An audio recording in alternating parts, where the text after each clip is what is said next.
He's a finance and analytics professional with more than 18 years of experience in helping organizations improve their business planning, forecasting, statutory management, and reporting process.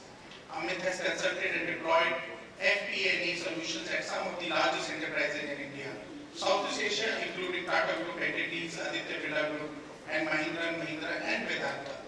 Currently, Amit runs solution consulting for Anaplan, India, helping companies adopt new age of connected planning. Before joining Anaplan, Amit has also worked with Oracle as the domain lead for planning for APAC. Can we welcome Amit with a big round of applause, please?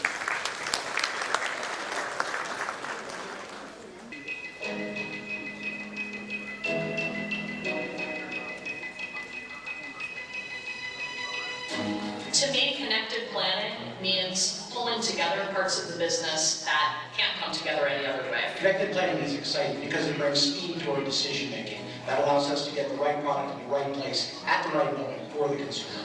To me, connected planning is to have an end-to-end planning solution with the ultimate goal to sell product through to our consumer. In my mind, connected planning is bringing all together the people and processes in one platform. Using Anaplan has allowed our commercial team to adapt to market changes quickly and efficiently. The speed at which you can stand up an application and answer a question is remarkably fast relative to any shrink-wrapped application implementation I've ever worked with.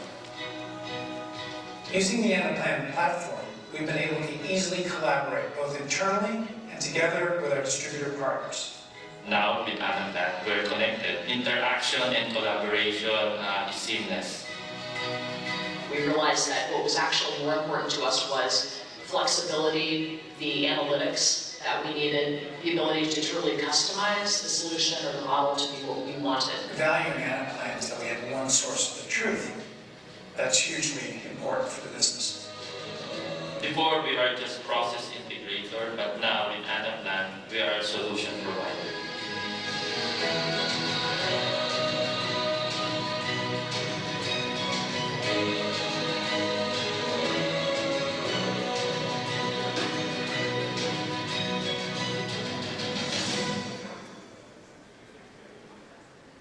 Hello everyone. So today I would like to just talk about connected planning and how FP&A role is moving towards experience. And I just take a question. There are very few things that a CFO cannot get away from today. Everything is today in the CFO's bucket, and in this presentation you will kind of understand that your responsibilities will only increase, unfortunately or fortunately, whichever way you kind of choose to do. Now, if you think about it, I think my earlier presenter, Anil, also talked about the VUCA word, and I think even before 2020, right, every second event, conference we went to, we always talked about the VUCA word. But the fact is, at least I, and I'm quite sure many like me here, we never truly understood the enormity of the VUCA word. We thought, okay, VUCA is what? Okay, you will have inflation increase, you will have some disruptions here, but we never ever thought that one single virus would cause such a big havoc in not just in our corporate life, but also in our personal life. And that tells us something, that we all live today in a connected world. And we've seen examples, right? There are countries which chose the path of isolation, and they physically, the boundaries were such that you could physically isolate a country from the rest of the world. But even they could not sustain because they had to open the borders, and finally whatever was impacting the rest of the world did knock on their doors. Maybe with a vengeance, may not be with a vengeance, but I mean. Now the key thing behind is that we all experience something that we probably and hopefully will never experience again in our lifetime. At least I hope we will not. One thing we have to be very clear, that the tools that we have or had before 2020 are definitely not equipped for us for future. We have to relook at our tool set.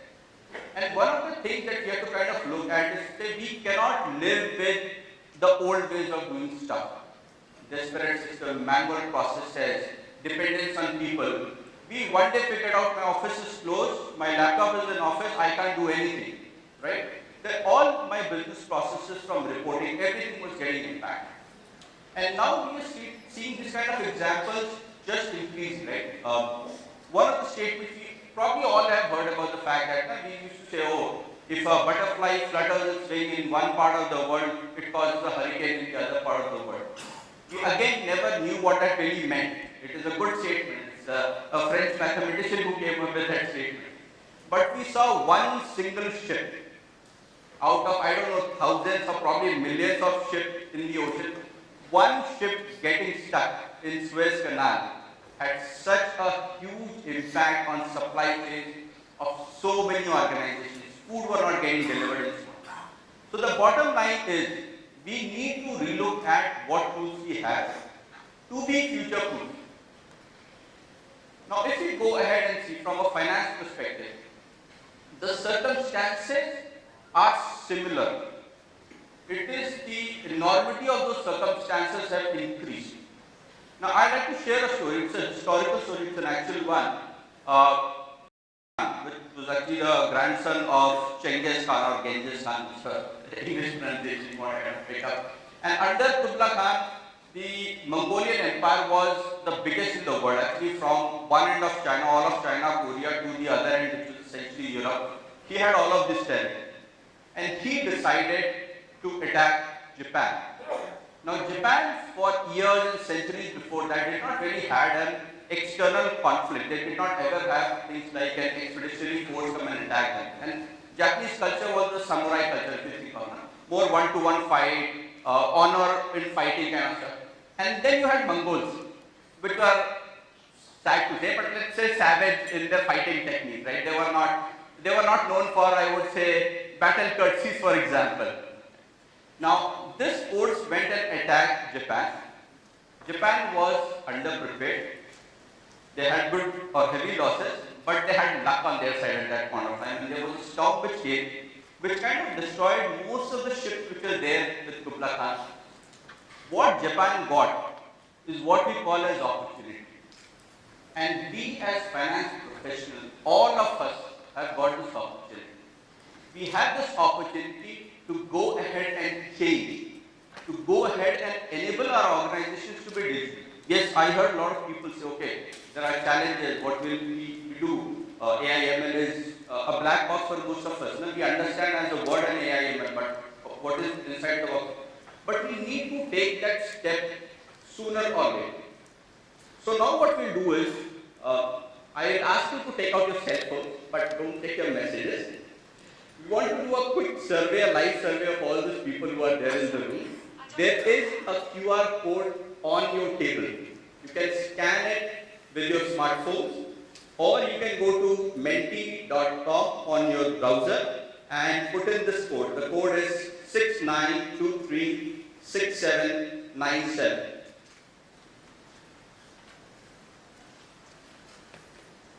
So the question has, there are like 4 options. So these are the business processes which were most affected by COVID, and they are the standard finance processes. So you have the O2C, P2P, R2R, and PPF. You can select one answer, you can select multiple answers. You just need to select the options, click on submit, and hopefully we should start to see certain results come up soon.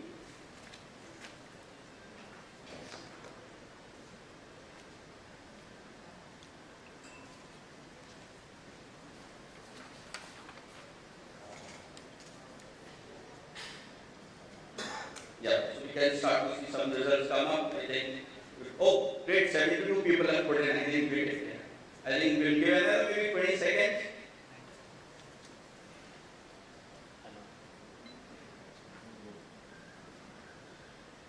Okay, maybe let's try a number of 100 and then we'll stop.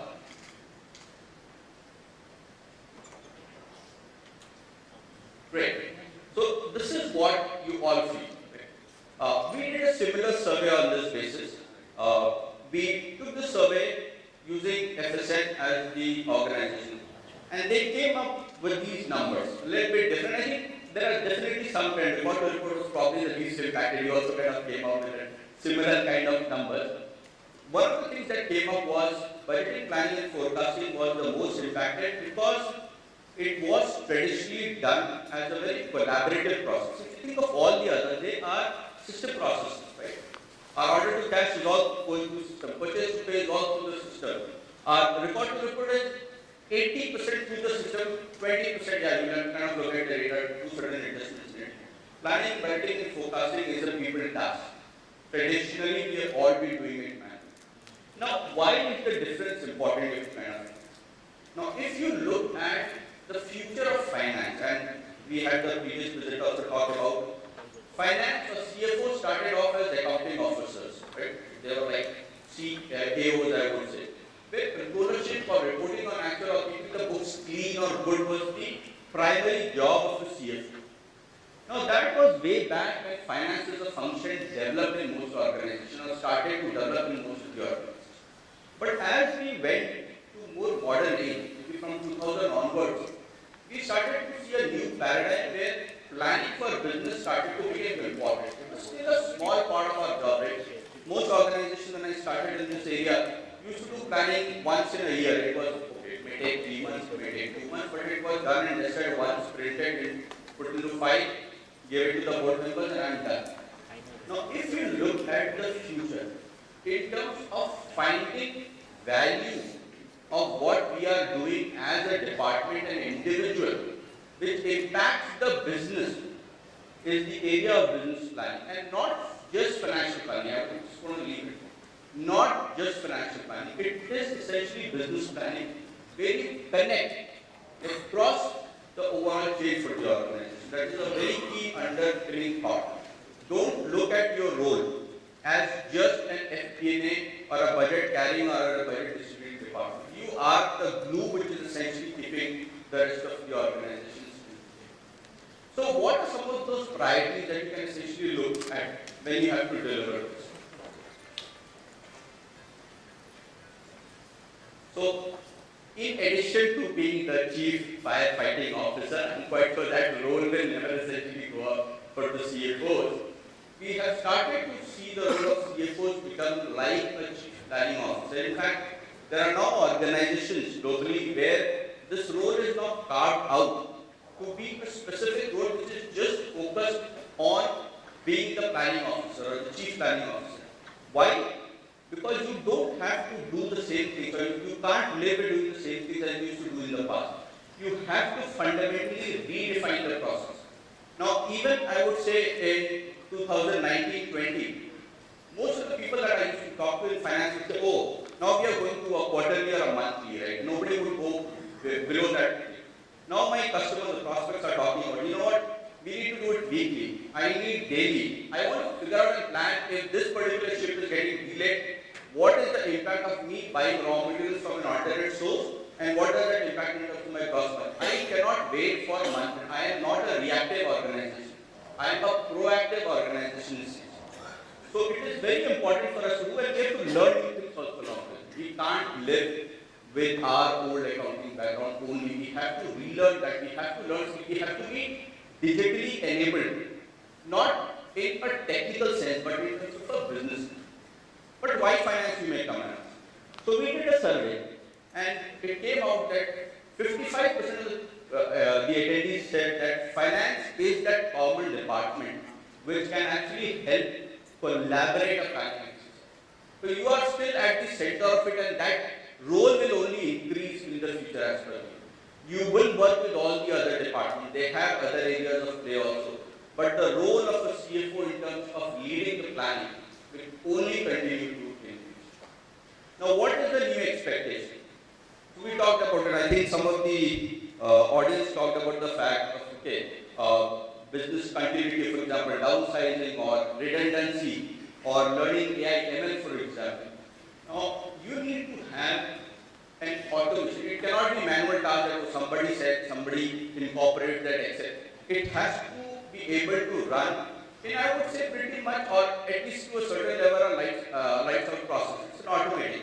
I can submit a numbers remotely from my home, where my boss sitting in Singapore can actually see it, and he can comment back and I can change those numbers, or I can send it to somebody else in the organization. It should be able to change as the business needs. So yesterday I read about an article. I think the wholesale price index, the inflation is touching 24%, I think. Bad news for everybody in the businesses and also as individuals. Now we should be able to turn around this impact on the business very quickly and go back to our CEOs or the champions of the our captains essentially to say, hey, this is the impact, and also come with the remedial action. Oh, these are the two alternatives that we have essentially. So be more proactive, and the tools that you have will essentially allow that this can be turned around faster and faster. AIML is a big black box I can talk about. We all as finance guys, we understand numbers. But what comes out of the black box is truly a number that we cannot understand. What is our need is not to become data scientists. There will be organizations, there will be people in IT and others who will be data scientists. We have a small team in our role also who will be data scientists. The need essentially is to have tools which give us those outputs or to be able to utilize those technologies without necessarily needing the technical background for it. You should be able to put in your base data, which is historical data. Everybody in finance knows the historical data very well enough. The numbers are at our fingertips. We probably know, or we know all the impacting factors we want to try about it, and the system should give me the result. I don't have to reach out to somebody else and give the data. Hey, here's the data set. Can you run this forecast and give me the result? The whole idea is for us to have both technology and people be ready for it. And for this, we need to have this new skill set. And somebody talked about the fact that, I think Anil also talked about the fact that you need to be involved in workforce, or you are getting involved in workforce. Every decision in terms of workforce and what kind of talent that is required comes now, including the finance department. We really have to look at the current set of people that we have. Can we build the skills? Can we reskill them? Can we borrow skills from other departments and bring it in? It's no longer that a finance guy, and in fact in certain organizations have started to finance heads or CFOs becoming the CEOs of the organization. Vice versa, I have seen supply chain heads, I have seen a demand planner become a CFO of the organization. He's not a chartered accountant. He's now CEO. So we have started to see a cross-pollination of, I would say, departments in different roles, not just finance going into others also essentially coming to finance. And obviously, if required, we have to borrow, we have to partner with organizations or parties to essentially do it. So I will ask you to come back again, and this is, I promise, the last time I am asking you to take your cell phones out. This is the last what I want you to do. I want to come with your journey, and this is an anonymous poll, we are not tracking any data set. In terms of your journey, where are you? Have you not yet started? You have started your journey, but you think that there is a lot of room to catch up, or you think that, oh, we are pretty advanced, we are good at it, or you may say, hey, you know what, we are fully prepared for future, we are like a future-proof organization. So we'd like you to go ahead, pick up your phones again. Again, if you have not scanned from the table, you can just go to menti.com. You can put up the code number, which is 69236797.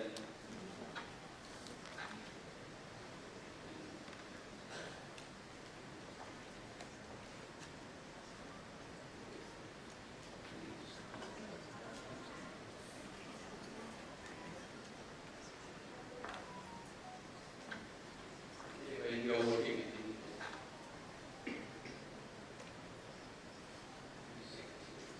Okay. I think they're at 64, 70. Okay. Now we are at 90. Thank you, everyone. You've been very participated in this session.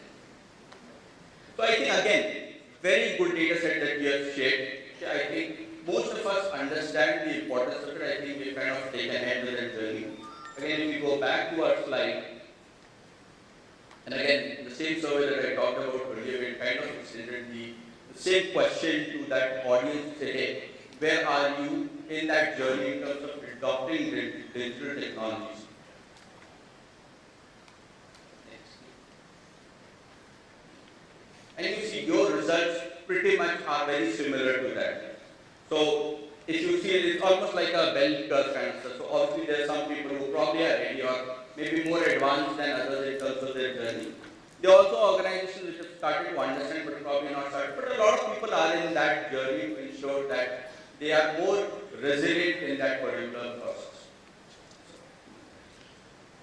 So I would just just like to leave with these couple of thoughts. Now, I use the example of vehicles to come with what would be that autonomy in terms of planning sense. And my colleague were kind of talked about it earlier.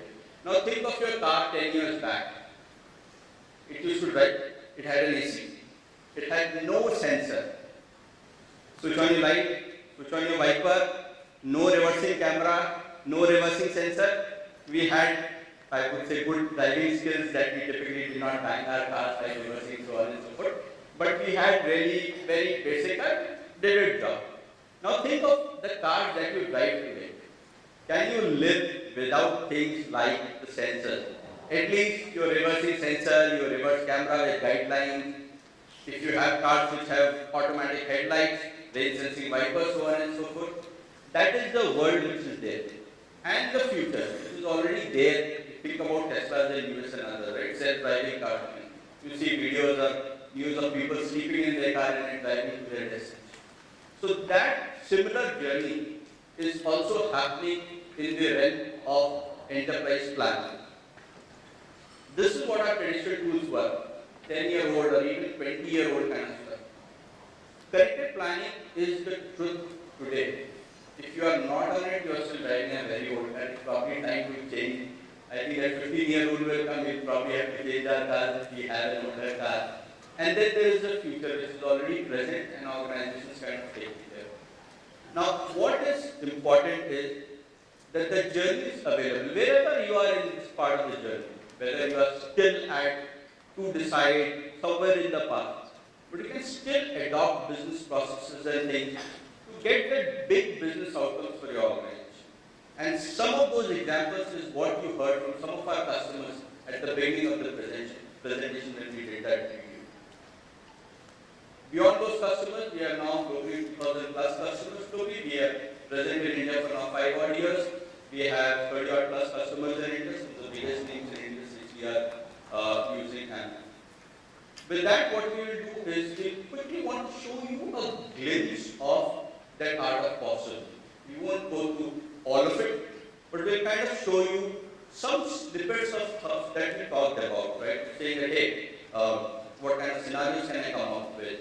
What are the typical challenges and how a collaborative and interactive process can essentially be. So I have my colleague Mahima who will kind of help me in that process. I just the other side of the screen. What we're going to showcase is very well aligned with the questions that we heard right at the start of the session, or the different themes that the speakers up to now have spoken about. So the key themes that we're going to cover today are how do we ensure we have a more robust forecasting process. We've all spoken about AI/ML, but how is that user accessible and how do we ensure adoption of that? Secondly, we talked about the VUCA world and the fact that there are certain market forces at play which are beyond our organization's control. So then what do we do about it? How do we ensure that as an organization we are better equipped for all of those scenarios? And then lastly, a lot of people talked about collaboration and you talked about it. We talked about the fact that finance has to now work more collaboratively with other departments. So how do you do that and also at the same time ensure that the decision-making process is fast, yet of course it is much more informed. So Amit, over to you, and what challenges can I help solve for you today? The first thing that I want to do is we've always looked at historical data and come up with trends. And last 2 years have told me that maybe HP is not the best option to look at. We have no historical relevance for some of this data. So can you kind of bring in some external parameters, for example, and give me a new trend? Can you help me come with some machine learning based results? Rightly brought out the point about that a person's gut feeling is not of course the best indicator, or even just my past historical performance is not the best indicator of how the future is going to look like. So in that case, of course, we need to bring in more external variables to understand how that impacts my business. For us, of course, given that we are a manufacturing organization, so things like fuel prices, things like GDP, unemployment, all of these external factors will impact my forecast. Now, as a business user, I of course do not understand what these algorithms are, what they mean, what is a good algorithm for me to pick up. But yes, I can leave all of that to be able to, done by the AI and the capabilities of the platform, so they can work their magic behind the hood. But as a business user then, what is important for me to understand is how do these scenarios and events impact my forecast, and then how can I be more ready in terms of an organization to be able to manage and give the customer the service that they require.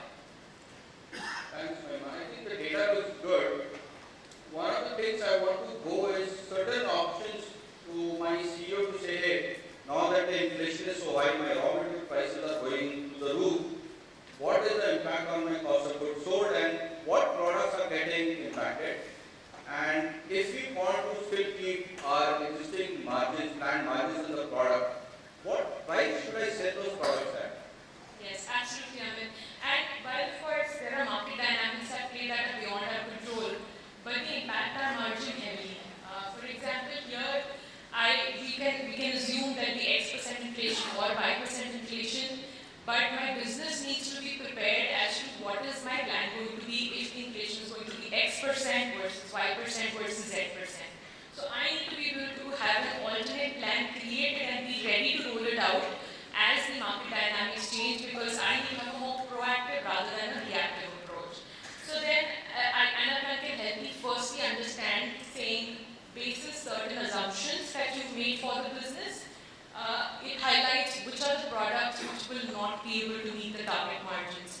And then the decision making is left to the hands of the user. So then I can come out here and say, okay, what decisions do I need to take? Because my overall cost of goods sold has gone up, products will not be able to meet the target margins that we've set out. Should we pass on that incremental cost to the customers? If we do, then how does that ensure my margins will be met? What would the new prices look like? And then I'm always ready with an alternate plan as we kind of roll this out and we change basis how the market dynamics are changing. Sure, I think this looks good. But can I also look at some of my cost elements? What can I do to kind of maybe manage some of my overhead costs? Sure. So Amit, while we work with, say, the sales and the supply chain team, we're also bringing into the fold the HR and the marketing team. And in the couple of months next that we're looking at prioritizing some investments because we have some big product launches as well coming up. So we want to understand the trade-offs, we want to work with HR and marketing and see, if we only allow hiring for business critical roles for the next 6 months, can we use some of that budget, give it to marketing? What else can we do? What is the trade-offs that we essentially see? So we want to understand a couple of different scenarios before we submit the final plan out for your approval. So with HR, I've been working and we've been discussing that, for the next 6-7 months, only critical business role to be hired, so sort of hiring freeze for the next 6 months. Now, that itself gives us 250K in budget being released, and marketing, of course, needs more budget because these are critical products that we are launching. So we've decided to give some of that to marketing, but still keep a buffer. So we allow marketing to have additional budget, but then we still want to keep some buffer so that in case of any exigency, in case we want to prioritize some of the products, markets, we do have that budget to roll that out with. And of course, once we have worked our new plans out, we can then go ahead and submit these for you to be able to review and approve it for the rest of the organization. Okay. You know what? I need to present all this data to the CFO's office. Can you make some slides? I really need to go quickly and show them. Absolutely. I didn't need to make any slides because all of it is ready to present. How you are planning to launch these products in different markets, what is the top line going to look like, what margins are we looking at. We have all that information ready for you to be able to go and present out. In fact, since we have the end-to-end on one platform, right from planning, budgeting, through to forecasting, through to scenario analysis, through to collaborating with other departments, and then of course the final leg of reporting out to the CFO, the board, and seeking approval. So end-to-end is available on one platform, so that any minute if the CFO asks you for a quick change, you can go ahead and present the changes back there and then. Great. Thank you so much. Thank you. Just made my day. Thank you. So I'd like to end my session going back to the story which I started to talk about on Gupta. Gupta, he went back and attack Japan again a few years later. But this time, the Japanese forces were prepared. They knew how to create SSC defenses. They had sea walls. They had protected the harbor so that the ship cannot come in. And they were able to fight. And when you are ready, you get something else in your kitty. That is luck. So the second time Gupta Khan forces went back, luckily there was a storm again and they lost about 600 ships. And historically it said that they probably lost between 60 to 90% of the entire expeditionary force that was sent to Japan. The Ming dynasty, which in essence is what we see most of the Great Wall of China was kind of built by the Ming dynasty, which was after Gupta Khan probably in China the biggest empire that was kind of created. In Ming dynasty they discussed rise of going and fighting Japanese, and all the 3 times they decided not to fight with them. So the crux of the story is we have an opportunity. We can sharpen our tools. We can be more prepared for whatever comes in the future. If we take this opportunity and do, we will most likely come out victorious, luck be on our side. If we waste this opportunity, then God save us. Thank you.